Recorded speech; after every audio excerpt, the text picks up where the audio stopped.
Hi hello नमस्कार, कशा आहात सगळे? मस्त ना. तर आज आपण CTET 2023साठी CDP म्हणजे चाइल्ड डेव्हलपमेंट ॲट पेडागॉजीचे काही महत्त्वाचे क्वेश्चन पाहणार आहोत. त्यासाठी आपला पहिला प्रश्न आहे पहा, बालकेंद्रित शिक्षा शास्त्र का अर्थ है बच्चों को नैतिक शिक्षा देना, बच्चों को शिक्षक का अनुमान और अनुकरण करने के लिए बच्चों को अभिव्यक्ति और उनकी सक्रिय भागीदारी को महत्व देना और बच्चों को पूर्ण रूप से स्वतंत्र देना। बालकेंद्रित शिक्षा शास्त्र का अर्थ है बच्चों को अभिव्यक्ति और उनकी सक्रिय भागीदार को महत्व देना।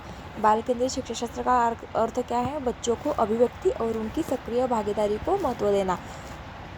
अगला क्वेश्चन, मानव बुद्धि एवं विकास की समक्ष शिक्षकों के डैश के योग्य बनाती है। निष्पक्ष रूप से अपने शिक्षण के समय शिक्षार्थियों के संवेगों पर नियंत्रण बनाए रखने, विविध शिक्षार्थियों के शिक्षण के बारे में स्पष्टता, शिक्षार्थियों को यह बनाने कि वे अपने जीवन में कैसे सुधार कर सकते हैं।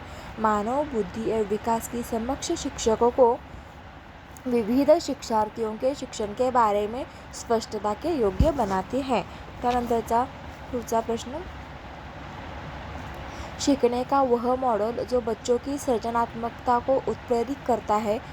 सीखने का वह मॉडल जो बच्चों की सृजनात्मकता को उत्प्रेरित करता है।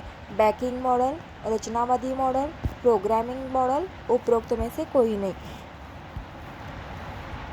इसका सही आंसर है रचनावादी मॉडल। प्राथमिक स्तर पर एक शिक्षक के नियम में से किसे सबसे महत्वपूर्ण विशेषता मानना चाहिए? धैर्य और दृढ़ता, शिक्षण पद्धतियों और विषयों के ज्ञान में दक्षता, अति मानक भाषा में पढ़ाने में दक्षता, पढ़ाने की उत्सुकता।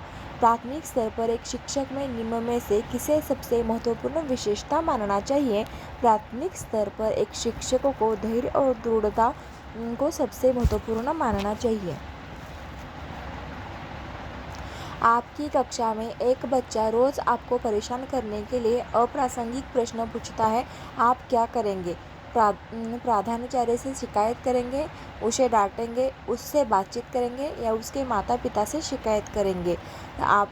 जब आपकी कक्षा में एक बच्चा रोज़ आपको परेशान करने के लिए अप्रासंगिक प्रश्न पूछता है तो आप उससे बातचीत करेंगे।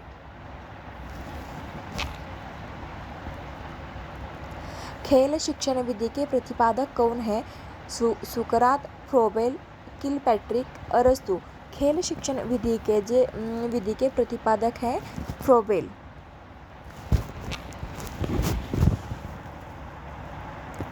शिक्षक को ज्ञान होना चाहिए अध्यापन विषय का, बाल मनोविज्ञान का, शिक्षा संहिता का एवं अध्यापन विषय एवं बाल मनोविज्ञान का।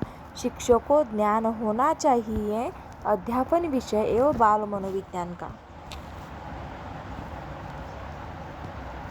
प्राथमिक कक्षा के बालकों के लिए शिक्षण की उपयुक्त विधि है प्रयास या भूल विधि, अनुकरण विधि, व्याख्यान विधि, खेल विधि।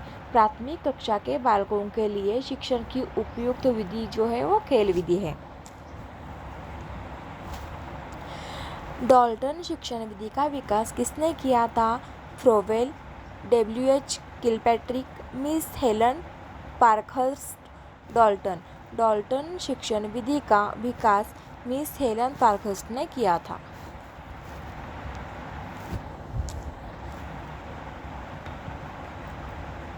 आधुनिक शिक्षण अधिगम प्रक्रिया में शिक्षक की भूमिका है सीखने हेतु एक अच्छे सुलभकर्ता की, बच्चों को गणित, विज्ञान और भाषा सीखने की, बच्चों को मूल्य आधारित शिक्षा देने की या बच्चों को सभी कुछ पढ़ाने की।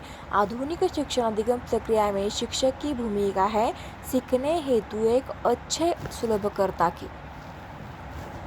Thank you for watching.